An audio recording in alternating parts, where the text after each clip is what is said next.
Selamat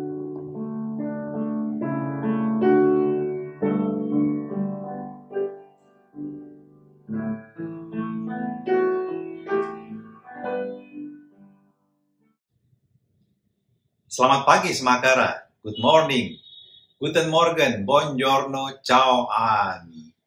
Saya ingin memulai renungan kita pada pagi hari ini dengan sebuah cerita tentang Queen Elizabeth, Ratu Elizabeth. Dalam bukunya H.A. Ironside yang berjudul In the Heavenlies, dia berkisah mengenai pencobaan pembunuhan terhadap the Queen Elizabeth. Ada seorang wanita yang menyamar dengan berpakaian laki-laki dan masuk dalam istana ratu. Dan kemudian dia menyusup memasuki ruang kerja sang ratu dan membawa sebilah pisau yang sangat tajam. Dan dia akan menusukkan pisau tersebut ke jantung sang ratu. Dan dia tidak tahu sama sekali bahwa para pengawal ratu dan para pelayan ratu itu sangat berhati-hati. Dan sebelum ratu memasuki ruang kerjanya, mereka akan memeriksa dulu seluruh ruangan. Setiap titik akan mereka lihat dan mereka teliti apakah tidak ada bahaya di situ. Dan para pengawal ratu tersebut menangkap wanita yang bersembunyi di antara gaun-gaun yang digantung oleh ratu dalam ruang kerjanya tersebut. Dan kemudian diperhadapkan pada sang ratu. Dan Anda bisa bayangkan, untuk usaha membunuh sang ratu pasti tidak akan ada pengampunan.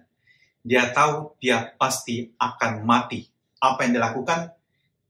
Dia langsung merebahkan diri, berlutut di depan sang ratu, dan mencium kakinya dan mohon pengampunan, mohon belas kasihan.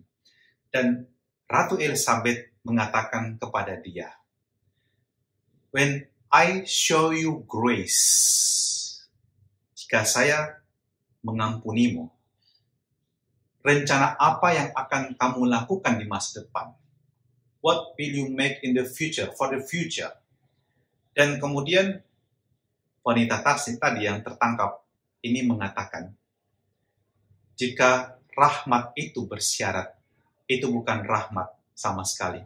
Itu bukan belas kasih sama sekali. Dan Queen Elizabeth berpikir sejenak dan mengatakan, ya, dia benar. Dan Elizabeth memberikan rahmat pengampunan kepadanya. Saya mengampunimu.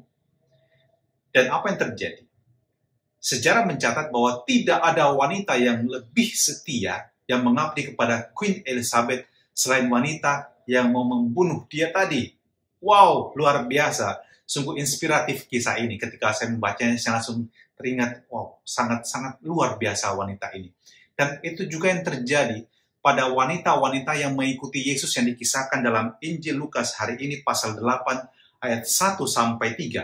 Dikatakan bahwa mereka selalu menyertai dia. Para wanita itu ialah Maria yang disebut Magdalena yang telah dibebaskan dari 7 setan, Yohana istri Kuza, bendahara Herodes, Susana dan masih banyak lain wanita yang lain. Dan mereka itu adalah yang telah disembuhkan oleh Yesus. Dan sesungguhnya sangat luar biasa. Mereka ikut Yesus, mereka melayani Yesus dan seluruh rombongan yang mengikuti Yesus itu dengan bahkan harta yang ada pada mereka, harta kekayaan mereka. Wow, sungguh luar biasa. Tetapi apa yang membuat mereka mengikuti Yesus? Pertama tentu, saya sangat yakin figur Yesus. Yesus, saudara-saudari, bukan seorang YouTuber, dia bukan seorang selebgram yang punya follower sampai jutaan waktu itu. Tidak ada media sosial waktu itu. Tapi dia adalah seorang figur yang luar biasa di dalam karya pewartaannya. Dia tidak kaya secara manusiawi. Dia katakan kepada para muridnya yang mau ikut dia, burung memiliki sarang, serigala memiliki liang, anak manusia tidak punya tempat untuk meletakkan kepalanya sekalipun.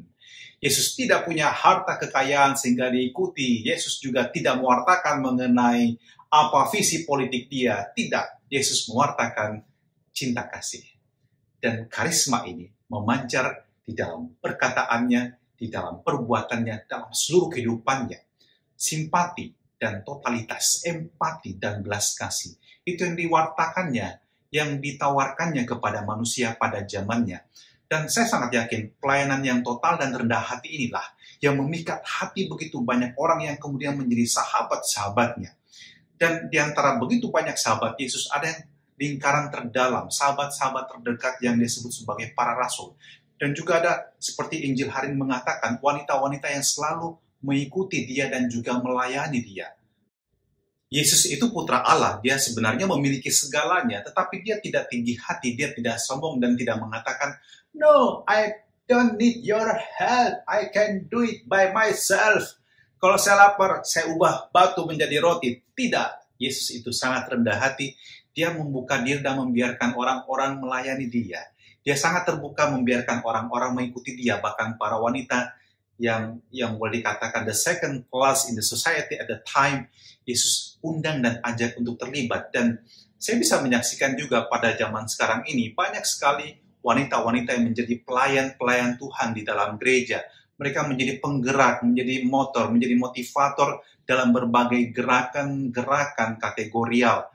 Dan Anda bisa menyaksikan juga banyak sekali wanita-wanita yang dengan penuh kesetiaan menjadi pendoa, termasuk untuk menjadi pendoa para imam dalam Dominika in Sabato misalnya, penggerak rahiman ilahi, itu juga adalah para wanita, dan masih banyak lagi kelompok-kelompok yang lain yang tidak saya bisa sebutkan di sini.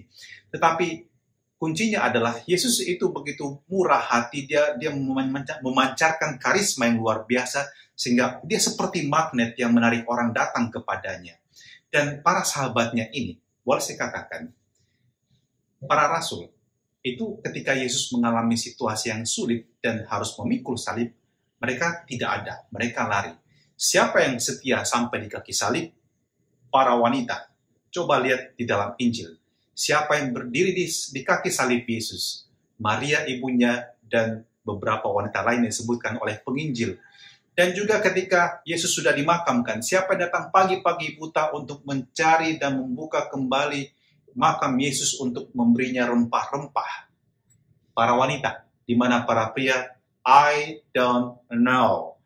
Wanita menunjukkan totalitas dan kesetiaannya kepada sang guru yang telah mencintai dan telah membebaskan mereka dari penyakit dan dari gangguan roh-roh jahat. Dan yang saya mau katakan ini, Tuhan yang maha baik menaburkan kebaikan, dan kebaikan hatinya ini adalah juga merupakan rahmat yang kemudian menerima kebaikan hati dari manusia biasa seperti para wanita yang mengikuti dia. Para wanita tersebut menjadi sahabat-sahabat Yesus. Dan betullah pepatah dalam bahasa Inggris yang mengatakan, a friend indeed is a friend in need. Seorang sahabat yang sejati adalah sahabat di dalam suka dan duka, bahkan terutama di dalam penderitaan kita. Kalau cari teman untuk bersenang-senang gampang, yang penting punya duit, punya fasilitas, pasti punya banyak teman. Tapi waktu kamu menderita, siapa yang selalu setia menyertaimu, itulah sahabatmu yang sejati. Poin kedua saya mau katakan adalah bahwa kita butuh pengalaman yang menyentuh, bahwa kita juga dikasihani, bahwa kita juga membutuhkan rahmat dan belas kasih. Sesuatu yang cuma-cuma diberikan kepada kita. Dan itu pun dapat mengubah hidup kita. Saya ingat pengalaman saya dengan mama saya ketika saya masih SD. Waktu itu saya akan ujian matematika. Dan waktu itu temanya mengenai perkalian. Dan malam sebelumnya saya ingin belajar. Dan kemudian apa yang terjadi, mama saya mengajak saya ke rumah nenek. Saya ke rumah nenek, pulang nggak sempat belajar lagi. Dan besoknya saya ulangan, dan it was the first time in my life I got 5 for mathematics. Wow, what a disaster. Bukan main malunya. Dan kemudian nilai tersebut saya harus bawa pulang, harus tanda tangan orang tua, dan kembalikan ke guru. Sebagai apa? Tanda pertobatan saya. Dan apa yang saya lakukan, saya bawa ke mama saya. Saya tidak berani bawa ke papa saya. Kalau papa saya mungkin saya kena marah. Saya bawa ke mama saya dan sambil berlutut saya katakan, "Mak, tanda tangan kau dulu. Tapi jangan kau bilang-bilang sama apa-apa, Mak." Mama saya cuma tersenyum. Dia tanda tangan, dia katakan, "Belajar kau baik-baik." Dan minggu depannya saya ulangan kembali dan kemudian I got 9. Wow! Tetapi pengalaman tersebut mengubah hidup saya. Saya tahu bagaimana diampuni. Dan karena itu, saya juga lebih mudah untuk memaafkan orang lain. Saya juga lebih mudah mengampuni orang lain. That's how we should live. Kita menerima belas kasih, kita berbelas kasih. Kita dilayani, dan kita melayani. Dan Yesus memberikan contoh pada kita, pertama-tama datang untuk melayani dan bukan untuk dilayani. Bapak Ibu Guru, kita melayani dalam profesi kita mengajar, kita memberikan diri kita, dan percayalah, kebaikan yang kamu taburkan dengan sukacita, bukan dengan sungut-sungut. Dengan sukacita, dengan pemberian diri yang total, itu pasti akan berbuah dalam hidupmu. Pasti Tuhan memberkati keluargamu. Tapi kalau kita bersungut-sungut, selalu dipenuhi dengan kecemburuan, dengan kemarahan, hanya dengan iri hati, hidup kita tidak akan terberkati, karya kita tidak terberkati. Maka bermurah hatilah seperti Yesus, kamu akan memperoleh kemurahan. Dan anak-anak didik Semakara yang terkasih, jangan lupa untuk selalu menabur kebaikan dalam kehidupanmu. Semakin banyak kau menabur kebaikan, kamu akan menuai juga kebaikan. Jangan sebaliknya, jangan menabur kenakalan, jangan menabur kemalasan, jangan menabur kesombongan, jangan menabur kecemburuan. Itu semua akan berakibat kamu juga akan menuai banyak hal negatif dalam kehidupanmu. Maka mari kita berdoa untuk Bapak Ibu Guru, anak-anak Semakara terkasih, para orang tua di rumah. Ingat satu hal, kita harus belajar memberi diri dalam totalitas. Saya tahu banyak orang tua juga saat ini total mendampingi anak-anak, bahkan mungkin juga seringkali mengalami kesedihan, rasa frustrasi mendampingi anak-anak. Bahkan di berita kemarin, di berita Babe ada kabar bahwa seorang ibu karena frustrasi mendampingi anaknya sekolah online, tidak ngerti-ngerti, dia bahkan sampai membunuh anaknya sendiri. What a crazy news, tapi itulah kenyataan hidup.